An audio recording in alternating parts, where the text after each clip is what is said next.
വോട്ടിലൂടെ BJP മൂന്നാമതും അധികാരത്തിലേക്ക്. Exit പോളുകൾ കാറ്റിൽ പറത്തിയാണ് താമരത്തിളക്കം. വോട്ടെണ്ണി തുടങ്ങിയപ്പോൾ മുന്നേറിയ കോൺഗ്രസ് പിന്നീട് ചീട്ടുകൊട്ടാലം പോലെ തകരുന്നതാണ് കാണുന്നത്. കൂടാതെ ആം ആദ്മി പാർട്ടിയും ഹരിയാനയിൽ ചലനമുണ്ടാക്കിയിട്ടില്ല. 60 സീറ്റുകൾ വരെ ലീഡ് ഉയർത്തിയ കോൺഗ്രസ് ഇപ്പോൾ 36 സീറ്റുകളുടെ രണ്ടാം സ്ഥാനത്തേക്ക് തള്ളപ്പെട്ടിരിക്കുകയാണ്. വൻ കുതിച്ചുചാട്ടം നടത്തിയ BJP 47 സീറ്റെന്ന കേവല ഭൂരിപക്ഷ സംഖ്യ മറികടന്ന് ഒന്നാം സ്ഥാനത്തേക്ക് എത്തുകയാണ്. എന്നാൽ JJPക്കും INLDക്കും ഒരു മണ്ഡലത്തിൽ പോലും ലീഡ് ഉയർത്താൻ സാധിക്കുന്നില്ല എന്നതും ശ്രദ്ധേയമാണ്. നയാബ് സിംഗ് സൈനി തന്നെ വീണ്ടും മുഖ്യമന്ത്രി ആയേക്കുമെന്നാണ് പുറത്തുവരുന്ന വിവരം. തുടക്കത്തിൽ ലീഡ് നിലയിൽ പാർട്ടിക്ക് മുന്നേറ്റമെന്ന ഫലസൂചന വന്നതോടെ ആഘോഷം തുടങ്ങിയ കോൺഗ്രസ് ലീഡിൽ വമ്പൻ ട്വിസ്റ്റ് വന്നതോടെ നിശബ്ദമായിരിക്കുകയാണ്. ഹരിയാനയിലെ വിജയാഹ്ലാദം പ്രകടിപ്പിക്കാൻ ദില്ലിയിൽ BJP ആസ്ഥാനത്ത് പ്രധാനമന്ത്രി പ്രവർത്തകരെ വൈകിട്ട് കാണും. കർഷകർ BJPക്ക് വോട്ട് ചെയ്തെന്നാണ് നേതൃത്വം വ്യക്തമാക്കുന്നത്. എന്തായാലും BJPയുടെ അപ്രതീക്ഷിത തിരിച്ചുവരവിൽ അമ്പരന്നിരിക്കുകയാണ് കോൺഗ്രസ് കേന്ദ്രങ്ങൾ. എളുപ്പത്തിൽ ഭരണം നേടുമെന്ന് കരുതിയിരുന്ന ഹരിയാനയിലാണ് വോട്ടെണ്ണൽ പുരോഗമിക്കവേ BJP കുതിച്ചു കയറിയത്. അതേസമയം ഹരിയാനയിൽ BJPയുടെ ഹാട്രിക് നേട്ടത്തിന് ഇക്കുറിയും ഒപ്പം നിന്നത് രാജസ്ഥാനുമായി അതിർത്തി പങ്കിടുന്ന ദക്ഷിണ ഹരിയാനയിലെ അഹിർവാൾ മേഖലയാണ്.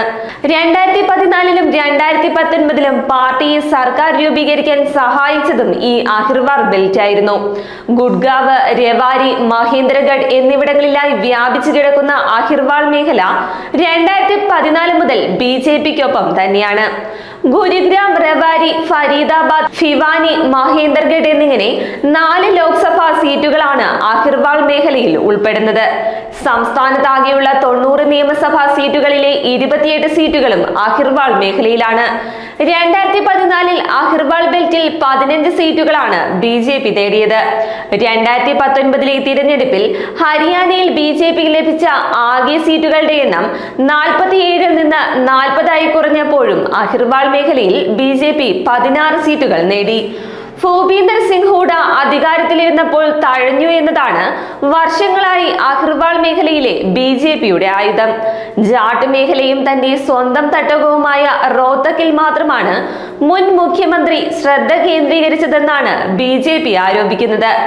സംസ്ഥാനത്തിന്റെ വരുമാനത്തിന്റെ ഭൂരിഭാഗവും ഈ മേഖലയിൽ നിന്നാണ് വരുന്നതെങ്കിലും ദക്ഷിണ ഹരിയാനയുടെ, പ്രധാനമായും ഗുരുഗ്രാമിന്റെ സാധ്യതകളെ കോൺഗ്രസ് തുരങ്കം വയ്ക്കുന്നതെന്നാണ് BJPയുടെ എക്കാലത്തെയും ആരോപണം.